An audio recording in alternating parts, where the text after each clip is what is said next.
End gold buyers, మీ కష్టాల్లో నమ్మకమైన మీ ఆత్మీయ నేస్తం. నమస్తే, welcome to I dream inside politics with కవిత.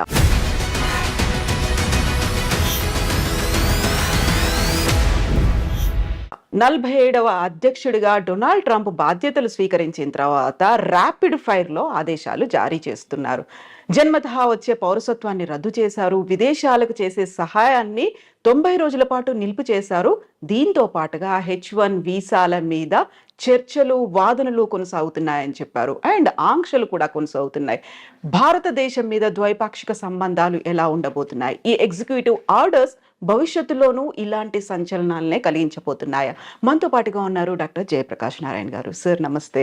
నమస్తే కవిత. సార్, గతంలో మనం మాట్లాడుకున్నాం డొనాల్డ్ ట్రంప్ అధ్యక్షుడిగా రాబోతున్నాడు అని. వచ్చేసారు, రాగానే ర్యాపిడ్ ఫైర్ లో ఆదేశాలు అనేవి, ఈ ఎగ్జిక్యూటివ్ ఆర్డర్స్ అనేవి అసలు పెద్దన్నగా మనం భావిస్తుంటాము అమెరికా అని. ఎలా అనిపిస్తున్నాయి సార్ విదేశాల మీద? మనం రెండు విషయాలు ట్రంప్ను గురించి గట్టిగా ఆలోచించాలి. ఒకటి, గత 2-3 రోజులుగా ఆయన పని చూస్తున్నట్టయితే చెప్పిన మాట చాలా మేరకు చేస్తాడు. ఎందుకంటే ఇంకోసారి మళ్ళీ అవకాశం లేదు ఆయనకి. వృద్ధాప్యంలో ఉన్నాడు. తన బ్రాండ్, తన మార్క్ ఉండాలని చెప్పని ఏం చేయబోతున్నాడో ముందే చెప్పాడు. ఎన్నికల్లో ఆయన ఏమీ రహస్యం లేదు, మంచిగానే చెడుగానే. ఉదాహరణకి క్యాపిటల్ మీద, అమెరికన్ పార్లమెంట్ మీద దాడి చేసిన వాళ్ళు నిజంగా దేశద్రోహం కొడుకున్నట్లక హింసకు పాల్పడ్డారు, కొంతమంది మరణాల కాలకులైనారు. వాళ్ళందరినీ క్షమాపక్ష ప్రసాదిస్తున్నాడు, ఇచ్చాడు. మంచిగానే చెడుగానే ఆయన చెప్పింది సీరియస్గా తీసుకుంటున్నాడు, స్ట్రాంగ్గా చెప్తాడు కూడా. రెండోది, ఇనాగరల్ స్పీచ్లో ఆయన ఒక మనిషిని ఉదహరించాడు. ఆయన విలియం మెకిన్లీ అని, అమెరికా రాష్ట్రపతిగా 1897 నుంచి 2001 దాకా ఉన్నాడు ఆయన. 2001లో సెప్టెంబర్లో ఆయన చంపేశారు. ఈ హత్యకు గురైన రాష్ట్రపతుల్లో ఆయన ఒకడు. ఆయన తర్వాత థియోడోర్ రూజ్వెల్ట్ వచ్చాడు. మెకిన్లీ ఆయన్ని ప్రస్తావించాడు. మెకిన్లీ రెండుకి ప్రధానంగా పేరున్నవాడు. ఒకటి, టారిఫ్లు, ఇతర దేశాల నుంచి దిగుమతుల్ని తగ్గించడం, దాని మీద ఈ టారిఫ్లు పెట్టడం. రెండు, దేశ విస్తరణ కాంక్ష. అమెరికా చివరిసారిగా విస్తరణ చేసింది మెకిన్లీ సమయంలో. స్పానిష్ వార్ అని చెప్పని 1898లో ఆ వార్లో గెలిచిన తర్వాత ఈవేళ ప్యూర్టోరికో ఆ రకంగా స్పెయిన్ నుంచి వచ్చింది. ఈవేళ క్యూబాని విడుదల చేశారు. అమెరికానే దానికి మోక్షం కలిగించి స్వతంత్ర దేశంగా చేసింది. అట్లాగే ఆయన కాలంలోనే ఈ హవాయి రాష్ట్రం అది అమెరికాలో కలిపేసుకున్నారు. ఫిలిప్పీన్స్ స్పానిష్ వార్లో స్పానిష్ కాలనీ, అది అమెరికా చేతుల్లోకి వచ్చిన తర్వాత స్వతంత్ర దేశంగా అయింది. కాబట్టి ఆయన పెనామా గురించి కానీ మరోదాన్ని గురించి కానీ మాట్లాడుతుంటే చాలా సీరియస్గా తీసుకోవాలి. ఎందుకంటే ఆ మెకిన్లీ ప్రభావం ఏమైందని ఆయన స్పష్టంగా చెప్తున్నాడు. మూడోది, ట్రంప్లో ఏమిటంటే ట్రాన్సాక్షనల్ మ్యాన్, పెద్ద సిద్ధాంతాలు అలాంటివి ఏమి పెద్దగా ఉండవు ఆయనకి. ఆ సందర్భాన్ని బట్టి ఏది లాభం అనుకుంటే తన దేశానికి, తాను నమ్మిన లక్ష్యాలకి, దానికి ఆయన సిద్ధం. అప్పటికప్పుడు నిర్ణయాలు ఉంటాయి. డీల్ మేకింగ్ ఆయన ఎప్పుడు కూడా గర్వంగా చెప్తుంటాడు, నేను డీల్స్ బాగా చేస్తాను, ఒప్పందం చేసుకుంటాను, వాడికి కావాల్సింది ఇస్తాను, నాకు కావాల్సింది తీసుకుంటానని చెప్పని. కాబట్టి ఉడుపుగా ఆయనతో ఫైట్ చేయాలి. అంతే తప్ప సిద్ధాంతం ప్రకారం ట్రంప్తో ఫైట్ చేస్తే సిద్ధాంతం ఆయనకు లేనప్పుడు ఉపయోగం లేదు. అంచేత ఈ 4 ఏళ్ల కాలం ప్రపంచం అంతా కూడా ఆ ప్రభుత్వం, అక్కడ ప్రజల మనస్తత్వాన్ని గుర్తించి, ముఖ్యంగా భారతదేశం లాంటి దేశం చాలా లాఘవంగా మన ప్రజలను కాపాడుకుంటూనే మరి అవతల వాళ్ళ ఎక్కడ గట్టిగా ఉన్నారో గమనించి మన అవసరం మేరకు ఇచ్చిపుచ్చుకునే ధోరణి ఉండాలి. సో ఇప్పుడు జన్మతహా వచ్చే పౌరసత్వాన్ని రద్దు చేశాము అన్న తర్వాత అక్కడున్న వాళ్ళకి లాభమా, మనకి నష్టం జరుగుతోందా? ఎలా ఉంది సార్ పరిస్థితి అనేది? మొట్టమొదటిది, ఇది రాజ్యాంగ రీత్యా సాధ్యం కాదు. అమెరికన్ రాజ్యాంగంలోనే అమెరికా గడ్డ మీద పుట్టిన వాళ్ళకి పుట్టుకతో పౌరసత్వం వస్తుందని చెప్పి రాసుకున్నారు. పుట్టుకతో పౌరసత్వం వస్తే అతను తీసేయడానికి లేదు ఆ పౌరసత్వాన్ని. రెండోది, పుట్టుకతో పౌరసత్వం ఉన్న వాళ్ళకి కొన్ని పదవులకు అర్హులు. ఉదాహరణకు అమెరికన్ రాష్ట్రపతి, ఉపరాష్ట్రపతి లాంటి వాళ్ళు పుట్టుకతో పౌరసత్వం ఉన్న వాళ్ళు మాత్రమే అర్హులు. మిగతా పౌరులు, ఇతర దేశాల నుంచి పోయిన వాళ్ళు పౌరులుగా ఉంటే అర్హులు కాదు, అలా పెట్టుకున్నారు వాళ్ళు. కాబట్టి అది సాధ్యం కాదు.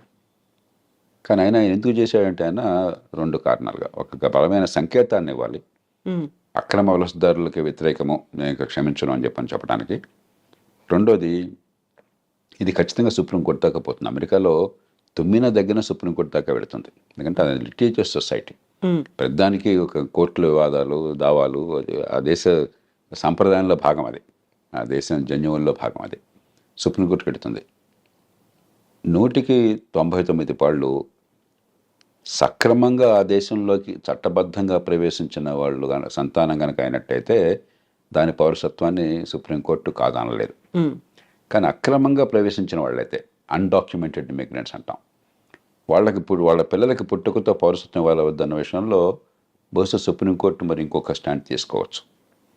కాబట్టి భారతీయ సంతతి వాళ్ళకి నేను అనుకోవటం, మన వాళ్ళు 195 మంది భారతదేశం నుంచి వెళ్ళిన వాళ్ళు అమెరికాకి నైపుణ్యము విద్య ఉన్నవాళ్ళు, డాక్యుమెంటెడ్ ఇమిగ్రెంట్స్ అంటే ఈ వీసాలు వగేరా పొంది చట్టబద్ధంగా వెళ్ళిన వాళ్ళు. కాబట్టి వాళ్ళకి ఇబ్బంది ఉండకపోవచ్చు. కానీ అన్డాక్యుమెంటెడ్ ఇమిగ్రెంట్స్ పిల్లలకు మాత్రం ఆ పౌరసత్వం ఉంటుందా లేదని సుప్రీంకోర్టు చేతిలో ఆధారపడి ఉంటుంది. ఇక రాజ్యాంగాన్ని మార్చడం అమెరికాలో దాదాపు అసాధ్యం. అలా కాకుండా అమెరికాలో పుట్టుకతో పౌరసత్వం రాకుండా చేయాలి అని చెప్పాను కనుక అన్నట్టయితే, అమెరికాలో పార్లమెంట్లో 2 సభలు, senate, American house of representatives, దానిలో 3/2 మెజారిటీ కావాలి. 4/3 రాష్ట్రాలు ఆమోదించాలి. అమెరికాలో ఇది తల్లకిందులుగా తపస్సు చేసినా కూడా సాధ్యం కాదు. కాబట్టి కొంతమేరకు అంటే అక్రమంగా ఆ దేశంలోకి ప్రవేశించిన వాళ్ళ సంతానానికి పౌరసత్వం లేకుండా సుప్రీంకోర్టు ఏమన్నా కనుక రాజ్యాంగాన్ని ఆ రకంగా వాళ్ళు విశ్లేషించినట్టయితే అది సాధ్యం కావచ్చు. భారతీయ సంతతి వారికి ఇబ్బంది ఉండదు. కానీ భారతీయులు ఖచ్చితంగా అక్రమంగా చొరబడేవాడు కొంతమంది ప్రయత్నం చేస్తున్నారు. అదివరకు నాకు తెలియదు. ఈ మధ్య కొన్ని అంకెలు చెప్తున్నారు, 7.5 లక్షల మంది దాకా ఉన్నారని.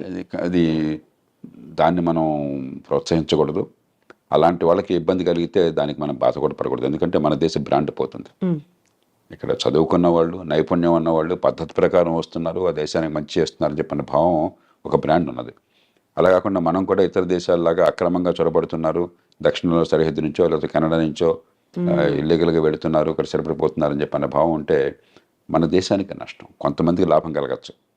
కాబట్టి దానికి మనం చింతించాల్సిన అవసరం లేదు. వాళ్ళ పట్ల కఠినంగా వ్యవహరించినట్టయితే అమెరికాలో దానికి మనం చింతించాల్సిన అవసరం లేదు. ఇప్పుడు కెనడా, మెక్సికో మీద దిగుమతి సుంకాలు విపరీతంగా పెంచారు. ఆల్మోస్ట్ 25% ఉన్నాయి అనుకున్నప్పుడే విదేశాలతో సత్సంబంధాలు ఎలా ఉంటాయి, ద్వైపాక్షిక ఒప్పందాలు ఎలా ఉంటాయి అనేది కూడా కీలకంగా అయింది కదా సార్.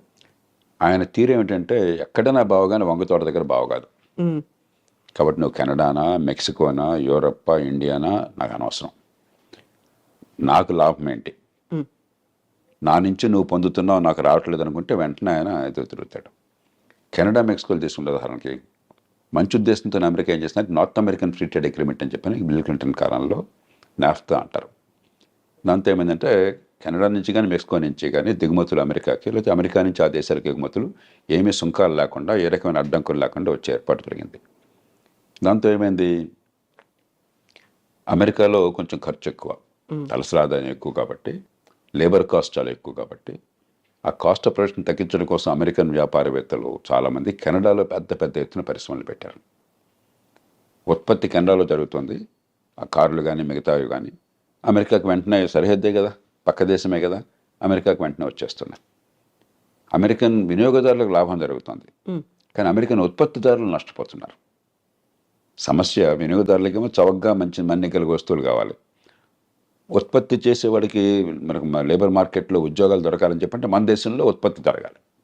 ఈ రెండింటికి మధ్య క్లాష్ ఉన్నది. ఇక్కడ ఏంటంటే ట్రంప్ ఆయన పార్టీ ఈ ఉత్పత్తిదారుల పక్షం వహించారు.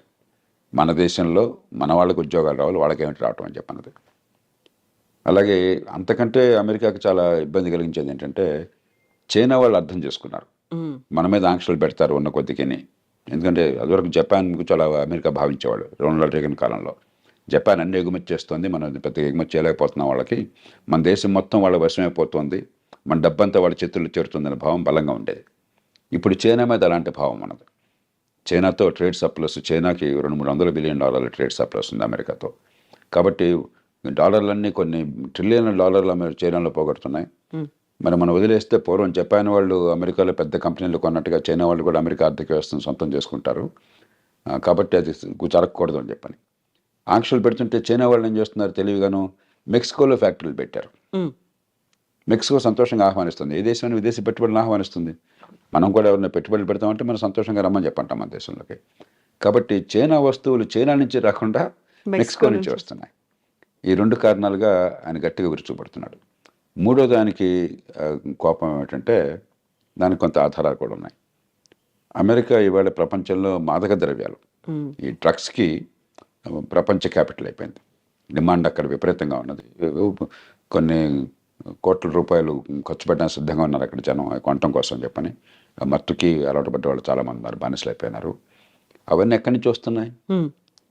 వాళ్ళకి సముద్రం నుంచి రావడం చాలా కష్టం, భూభాగం నుంచి, మెక్సికో నుంచి వస్తున్నాయి.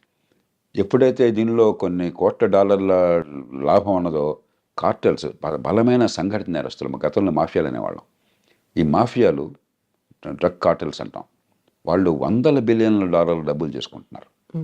అంత డబ్బులు ఉన్నాయి కాబట్టి విపరీతమైనటువంటి హింస, నేరాలు, మామూలు నేరాలు కాదు, ఎదురొస్తే వాడిని సఫా చేయటమే, అంత దారుణంగా ఉన్నది.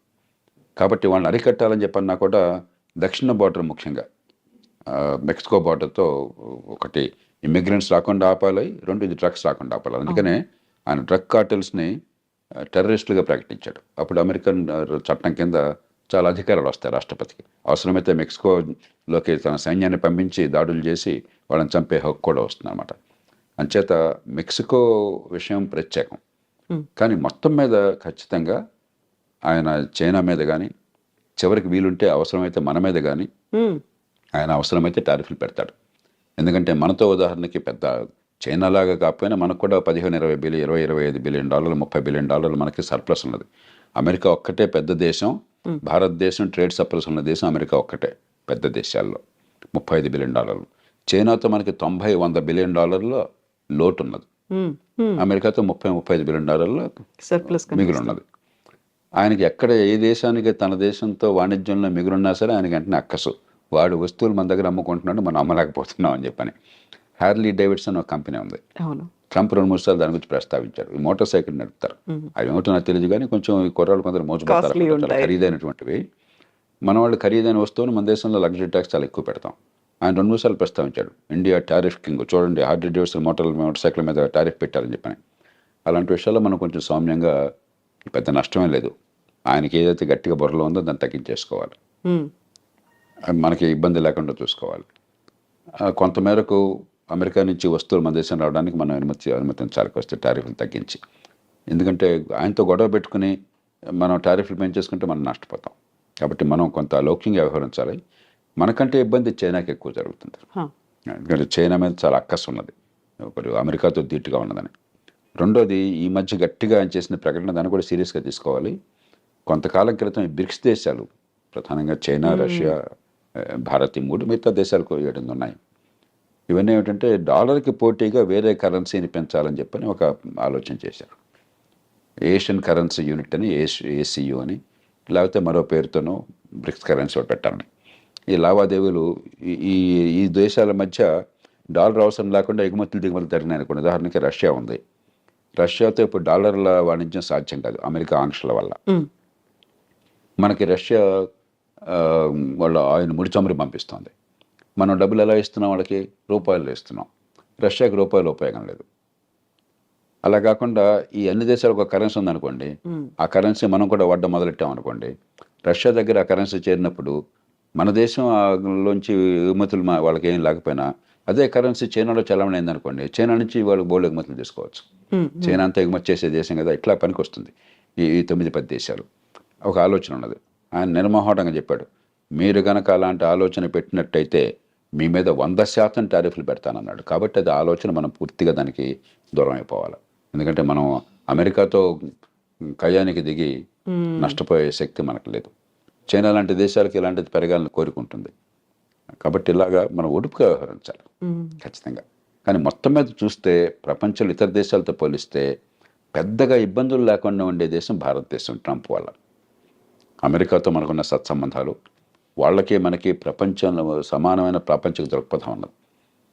ఇప్పుడు చైనాను గురించి కానీ, ఇతర దేశాలను గురించి కానీ, మరి కొన్ని విలువల విషయంలో కానీ అమెరికాకి మనకి విభేదాలు ఏం లేవు, పూర్వకాలంలాగా కాదు. ఈ చిన్న చిన్న విషయాలు, వాణిజ్యపరమైన విషయాలు అంటే మనం సర్దుకుపోవచ్చు. కాబట్టి రెండోది, మనం అంటే చాలా సద్భావం ఉంది అతనికి, వివిధ కారణాల వల్ల అందులో మోదీ అంటే కూడా, అలాగే మోదీ అంటాం కూడా. అలాగే అమెరికా బయట, అమెరికాలో కూడా లేనంత ప్రజాదరణ భారతదేశంలో ఉంది ట్రంప్ అంటే. ఈ మధ్య సర్వేలో 85% భారతీయులు ట్రంప్కి అనుకూలంగా ఉన్నారని చెప్తున్నారు. ప్రపంచంలో అక్కడ ఊహించడానికి కూడా సాధ్యం కాదు. చాలా దేశాల్లో ట్రంప్ వ్యతిరేకులు, అమెరికాలోనే దాదాపు 50% మంది దానికి అనుకూలం, 49-50% మంది అనుకూలం. మన దేశం 85% అని చెప్పి అంటున్నారు. అలాగే భారతీయ సంతతి వాళ్ళు అమెరికాలో చాలామంది కీలకమైన పాత్ర పోషిస్తున్నారు, రాజకీయాల్లో కానీ టెక్నాలజీలో కానీ. వాళ్ళంటే ట్రంప్కి చాలా ఇష్టం. వివిధ కారణాల వల్ల భారతదేశానికి ఇబ్బంది ఉంటుంది. ఎందుకంటే వంగతో ఎక్కడైనా బావగానే వంగ తోట దగ్గర బావ కాదు ఆయన విషయంలో. కానీ ఆ సందర్భాన్ని బట్టి మనం కొంచెం మలుచుకుంటూ తెలివిగా ఉండాలి. అంతే. ఇప్పుడు H1B వీసాలకి సంబంధించి కూడా వాదనలు కొనసాగుతున్నాయి. ఇరువైపు వాదనలు మేము విన్నాము అన్నప్పుడు, ఒకవేళ దానికి సంబంధించి ఒక కఠినమైన నిర్ణయం తీసుకుంటే భారతదేశంలో ఐటీ కంపెనీలు కావచ్చు, అక్కడ పనిచేస్తున్నటువంటి ఐటీ ఉద్యోగుల పరిస్థితి ఎలా ఉంటుంది సార్? ఇందులో 2 ఉన్న విషయాలు. ఒకటి, ఉన్న H1B వీసాల్లో భారత్ వాటా 7% పెట్టారు. అంటే ఏ దేశానికి 7% కంటే ఎక్కువగా వీసాలు ఉండకూడదని పెట్టారు. భారత్ జనాభా ప్రపంచంలో 18%. అమెరికా వెళ్ళాలని, చట్టబద్ధంగా వెళ్ళాలని ఉపలోట పడే వాళ్ళు బహుశా ప్రపంచంలో 35% మనం అయి ఉంటాం. మరి మనకి 7% పెట్టి ఒక చిన్న గోచిపాతంత చిన్న దేశానికి 7% పెట్టడం అనేది అది హేతుబద్ధమైనది కాదు. కాబట్టి దాన్ని మారుస్తారా లేదా? నేను అనుకోవటం అది మారుస్తారు. ఎందుకంటే అమెరికాకి అవసరం కాబట్టి, మనకు అవసరం కాబట్టి. రెండోది, H1B వీసాలు అమెరికాలో పని ఉన్నట్టయితే, నైపుణ్యం ఉన్నట్టయితే విరివిగా ఇస్తారా లేదా? రెండుని వేరువేరుగా చూడాలి. మన వాటా పెరుగుతుందా లేదా, మొత్తం మీద అసలు కేక్ పెరుగుతుందా లేదా అని చెప్పన్నది. కేక్ పెరగడం విషయంలో ఇప్పుడు చాలా పెద్ద అంతర్యుద్ధం జరుగుతుంది రిపబ్లికన్ పార్టీలో. ట్రంప్కి సాంప్రదాయంగా మద్దతు ఇస్తున్న మెగా రిపబ్లికన్స్ మన దేశం తప్ప మిగతా వాళ్ళు ఎవరు వద్దు, తెల్లవాళ్ళు తప్ప ఇంకెవరు వద్దు, ఇలా ఆలోచించేవాళ్ళు. సో అమెరికా ఫస్ట్ అనే నినాదం కూడా అలా వచ్చింది. అమెరికా ఫస్ట్, దేశంగా ఫస్ట్ అంటాం వేరు, కానీ యూరోపియన్ సంతతి వాళ్ళు, తెల్లతోలు వాళ్ళు, క్రైస్తవులు, దానిలో 2 కోణాలు ఉన్నాయి మళ్ళీ. ఆ కోణం వాళ్ళు ప్రధానంగా ఒక హార్డ్ కోర్ మెగా రిపబ్లికన్స్. వాళ్ళు అసలు H1B వీసాలంటే మన ఉద్యోగాలు కొట్టేటువంటి రావడానికి లేదని వాళ్ళు గట్టిగా అక్కడ కూర్చున్నారు. కానీ అమెరికా ఆర్థిక వ్యవస్థ పెరగాలి, అమెరికా ప్రపంచంలో మేధా సంపత్తి ఎక్కడున్న వాళ్ళు మనం ఉపయోగించుకోవాలి, వాళ్ళు మన మనుషులు కావాలి. అమెరికా గొప్పతనం ఏంటంటే గత 100-150 ఏళ్ళుగా, 100 ఏళ్ళుగా ముఖ్యంగా ఎక్కడ ప్రపంచంలో మేధాశక్తి ఉన్నా కూడా వాళ్ళని లాక్కున్నారు, ఆకర్షించగలిగారు. అందుకే ప్రపంచంలో గొప్ప శాస్త్రజ్ఞులు అంటే అమెరికా వెళ్ళిపోతాడు 190 మంది. ప్రపంచంలో గొప్ప ఎంటర్ప్రెన్యూర్ అంటే అమెరికా వెళ్ళిపోతాడు. గొప్ప వ్యాపారవేత్త అంటే అమెరికా వెళ్ళిపోతాడు. గొప్ప పండితుడు అంటే అమెరికా వెళ్ళిపోతాడు. ఆకర్షించగలిగారు. అలాంటి వాళ్ళని పోగొట్టుకుంటే నష్టపోతామని చెప్పన్న భావన ట్రంప్ కూడా ఉంది. ఆయన కూడా బహిరంగంగా ప్రకటనలు చేశారు 2-3 సార్లు. ఈ దేశంలో ఉన్నత విద్య, మంచి విద్యా సంస్థల్లో చదువుకుని మంచి నైపుణ్యం అంటే వాళ్ళని ఈ దేశం నుంచి మళ్ళీ పోనివ్వకూడదు, మనం ఇక్కడే నిలుపుకోవాలని అంటున్నాడు. అది ఆయన బుద్ధి చెప్తోంది. కానీ హృదయం ఏం చెప్తోంది? ఈ మెగా రిపబ్లికన్స్ వల్ల ఈ తెల్లతోలు వాళ్ళు తప్ప, యూరోపియన్ సంతతి వాళ్ళు తప్ప, క్రైస్తవులు తప్ప, మన జాతి వాళ్ళు తప్ప మిగతా వాళ్ళు రావటం ఏంటని ఇంకోటి ఉంది. ఏది నెగ్గుతుంది అనేది ఇప్పుడు చివరికి ఆయన నిర్ణయం. అది ఏది పై చేయి సాధిస్తుంది? ఎందుకంటే ఇప్పుడు చెప్పలేము. ఎందుకంటే వ్యాపారవేత్తలు, టెక్నాలజీ వాళ్ళందరూ కూడా H1B వీసాలు సమర్థులకు విరివిగా ఇవ్వాలని చెప్పని, ఈ మెగా రిపబ్లికన్స్ అలా ఇవ్వడానికి వీలు లేదని చెప్పని చేత ఒకటేమో మన వాటా పెరుగుతుందా లేదా, బహుశా నేను అనుకుంటే మన వాటా పెరుగుతుంది, అది అమెరికన్ అవసరాల కోసం అని చెప్పని. కానీ మొత్తం మీద కేక్ పెరుగుతుందా లేదా అని చెప్పన్నది పెద్ద సిద్ధాంతపరమైన చర్చ తీవ్రంగా జరుగుతుంది అమెరికాలో. సో ఇప్పటికిప్పుడు అయితే ఆ భారతదేశానికి లాభమా నష్టమా, ట్రంప్ ఎలా ఉంటాడు అనేది అయితే అంచనా వేయడానికి లేదు కదా సార్? పెద్ద నష్టం మనకు ఉండదు, ముందు భయపడకూడదు. ఎందుకంటే ప్రపంచంలో ఏ దేశానికి లేని సౌలభ్యం మనకున్నది. మొత్తం మీద ఎంతో కొంత ట్రంప్ లాంటి వాడు కొత్త ఆలోచనలతో, కొన్ని సందర్భాల్లో రాడికల్ ఆలోచనలతో, విధానాలతో వచ్చినప్పుడు కొంత ఒడిదుడుకులు ఉంటాయి. ఆ ఒడిదుడుకులను పక్కన పెట్టేస్తే మొత్తం మీద పెద్దగా ఇబ్బందికి ఏమాత్రం కలగని దేశం, పెద్ద దేశం భారతదేశం. కాబట్టి మనం దాన్ని ఎలా ఉపయోగించుకొని ఆలోచించాలి కానీ అయ్యో కంపెనీకి పోతుందన్న భయాందోళనకు గురవసరం